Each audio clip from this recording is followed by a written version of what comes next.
Police arrest suspects over killing. We must respect the law. Lay school fights receive high-level attention. Responsibility must go to the parents. PNG observes World Refugee Day.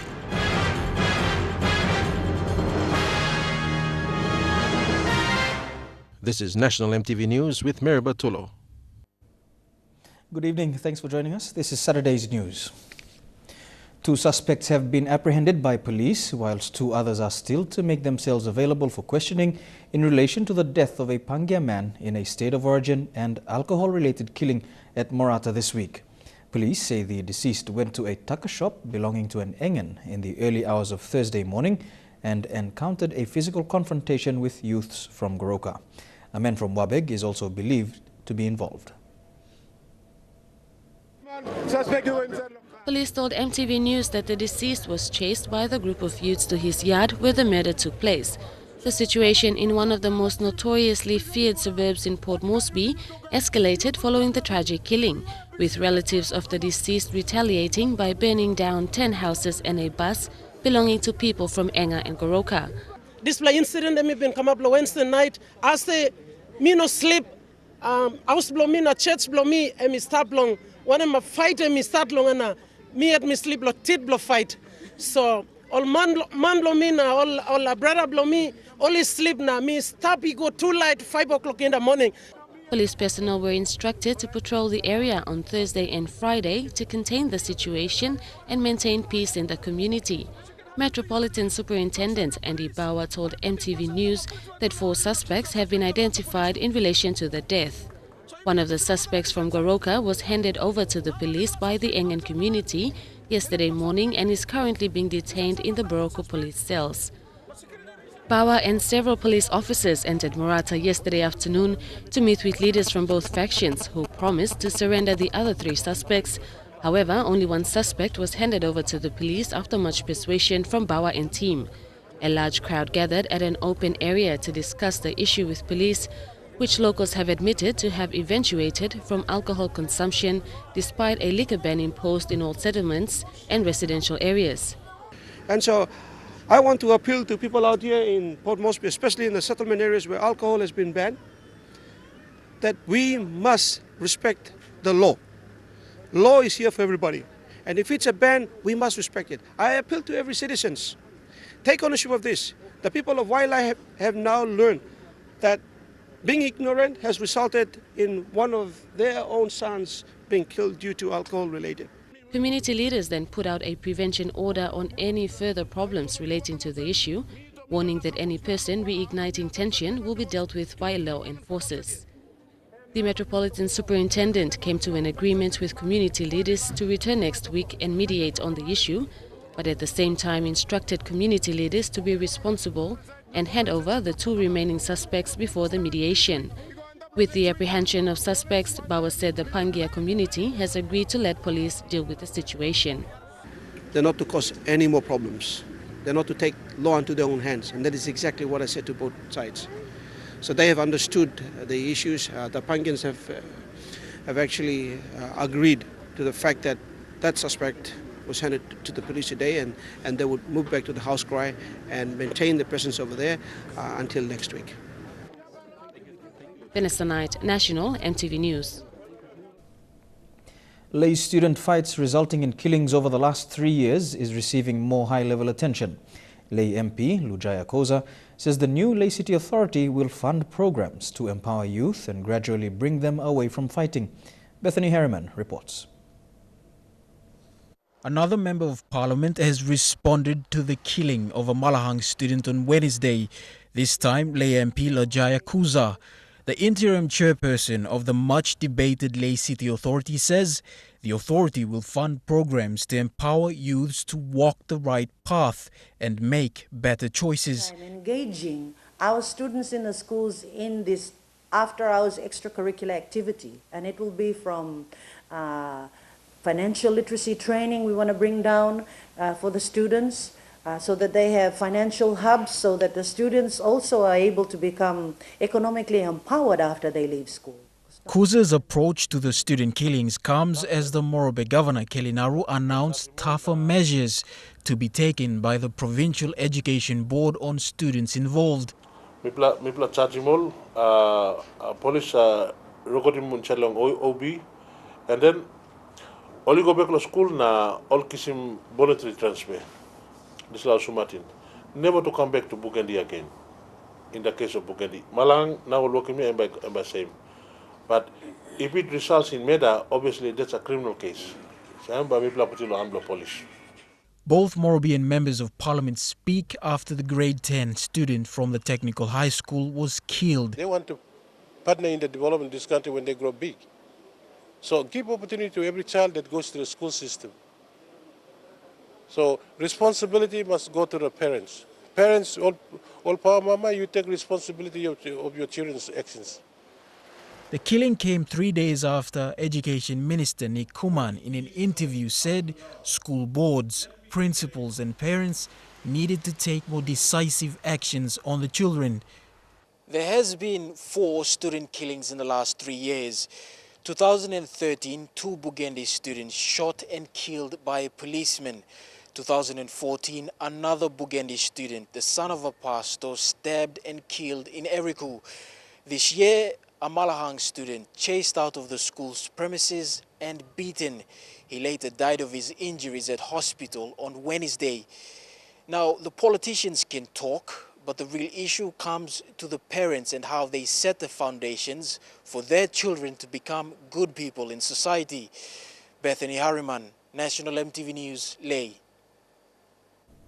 Today was significant for Papua New Guinea as it celebrated its first ever World Refugee Day at the Jack Piddick Park in Port Moresby. Representatives from the Australian Immigration and the United Nations, including the West Papua representatives, were all there to witness World Refugee Day. Singer-songwriter Anslom Nakikus was awarded a certificate by PNG Immigration as the PNG Refugee Ambassador. Today marks another World Refugee Day and the first for Papua New Guinea to celebrate under the observation of the International Immigration for Migration and the UN organization with the theme Refugees Need Our Helping Hand.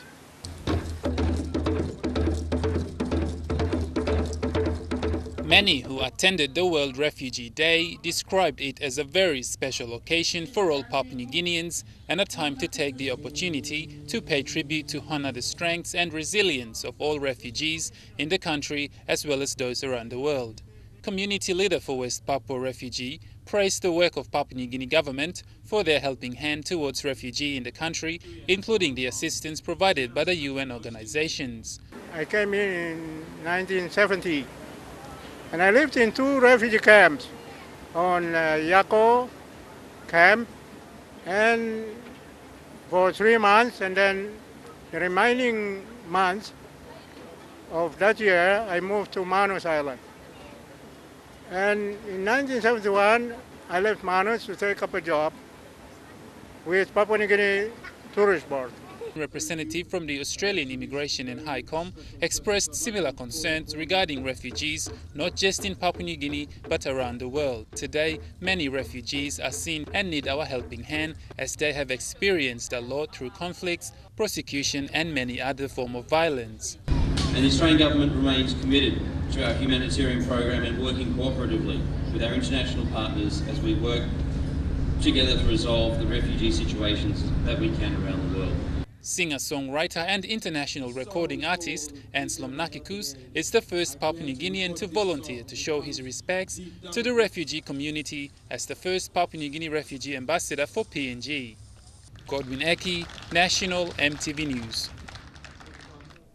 India's High Commissioner to Papua New Guinea, Madhava Chandra, has called on city residents to join in celebrating the first ever International Day of Yoga tomorrow. The day will be commemorated in Port Moresby, beginning with the NCD Governor's Walk and a yoga session at Ella Beach. All this is to encourage people to embrace the goodness of yoga and its benefits to human well-being. Yoga may have its origins in India, but this ancient practice is embraced the world over. It embodies unity of mind, body and soul to achieve full harmony.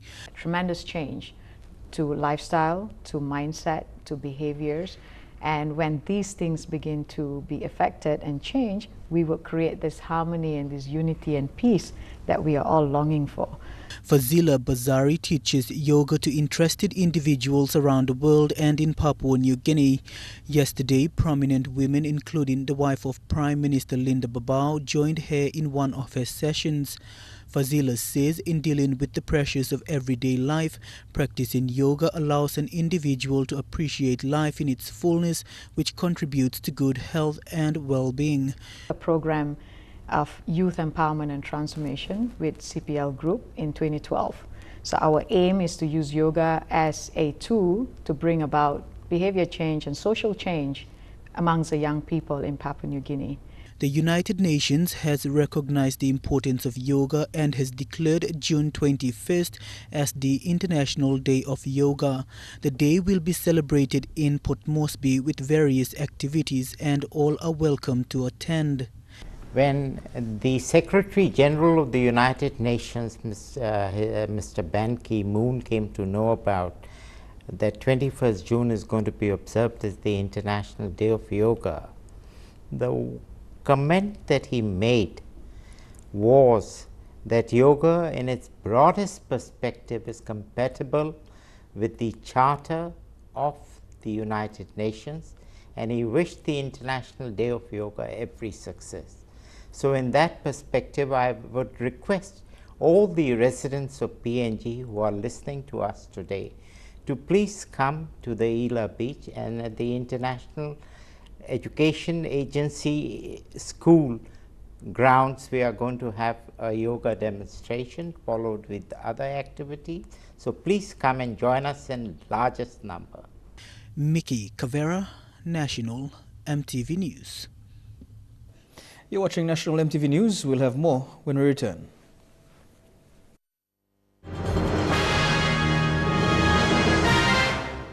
Welcome back to the news.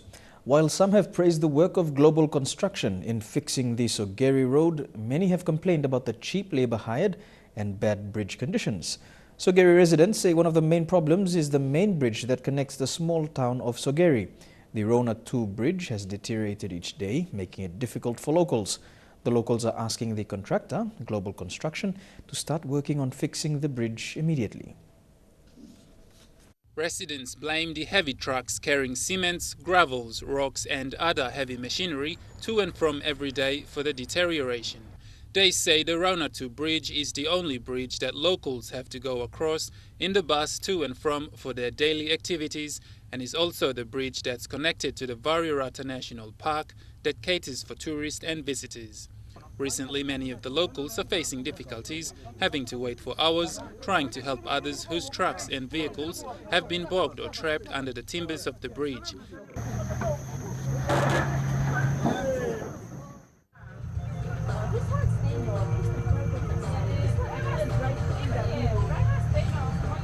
They say this has been going on forever and want the bridge fixed by the Global Construction. When asked for an interview, they were reluctant to be on camera, but showed vocal frustration, complaining about the difficulties they are facing, having to cross the bridge every day in fear of falling, especially mothers with their children. Godwin Eki, National MTV News. Florists from Jiwaka province have put on an impressive show during the annual Cut Flower Show held in Port Moresby. They participated for the first time, coming out winners in respective categories. Their stall preparations took out the first place, followed by first place in dry flower arrangement and third overall. They have been given the honors to decorate His Royal Highness Prince Andrew during the upcoming Pacific Games in July. With the increase in money laundering in recent months, the Bank of Papua New Guinea wants to lower the number of people falling victims to schemes. Yesterday, the central bank launched its redevelopment website to address these illegal schemes. The website will serve as an information source for customers to verify any bank transactions if they suspect it to be a money laundering scheme.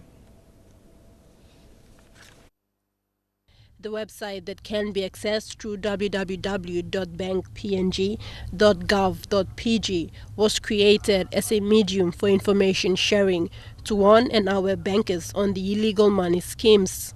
Upon launching the website, BPNG Governor Loy Bakani said over 6 months was spent in redeveloping the website. very important tool for decision making. For businesses, it's very important for them to sell what they have to do, their products. And for us as a government and public institution, information going out to the public is very crucial. With the trend that many government bodies do not constantly update their websites, Governor Bakani has challenged his staff to continuously update the BPNG website so consumers can access timely information. Bakani said all updates on BPNG's financial education programs, kina conversion rates, and other economic information will be published to the website and encouraged consumers to visit the site. The obligation, the necessary requirements for the staff to get it updated as frequently as possible so that you have a website that is very vibrant, full of information, and that is changing and reflecting current conditions that we have in the economy. Takla Gunga, National EMTV News. You're watching National EMTV News. After the break, all today's sporting action in Trukai Sports. Stay with us.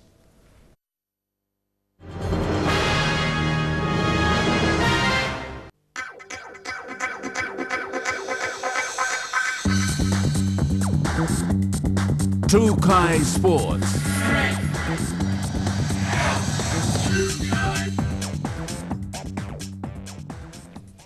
Welcome to Trukai Sports. The Oil Search Pacific Games baton relay team traveled the length and breadth of Bougainville Island. Along the way, crowds of people, including children, greeted the baton. There was also a stop at Panguna Mine, once the world's largest copper mine. The Oil Search Pacific Games relay team in complete darkness took on the challenge of driving the length of Bougainville Island, from Kokopau in the north to Buin in the south.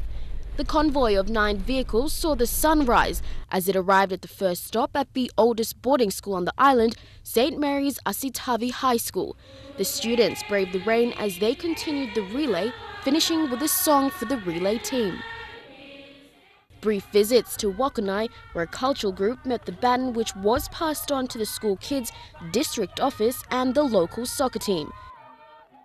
The next part of the baton's journey was to the Panguma mine, where it was carried across the boom gate into the former no-go zone.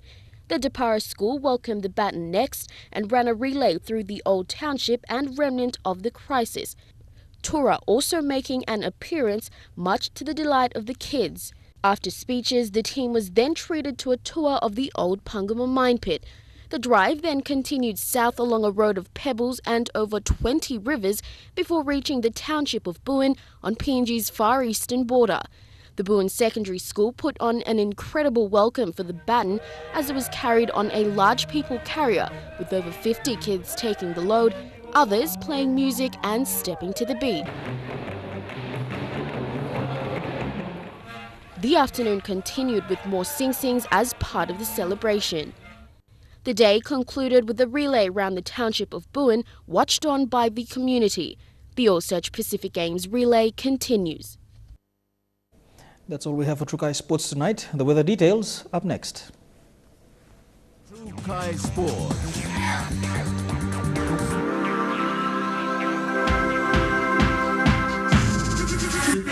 Trukai Sports.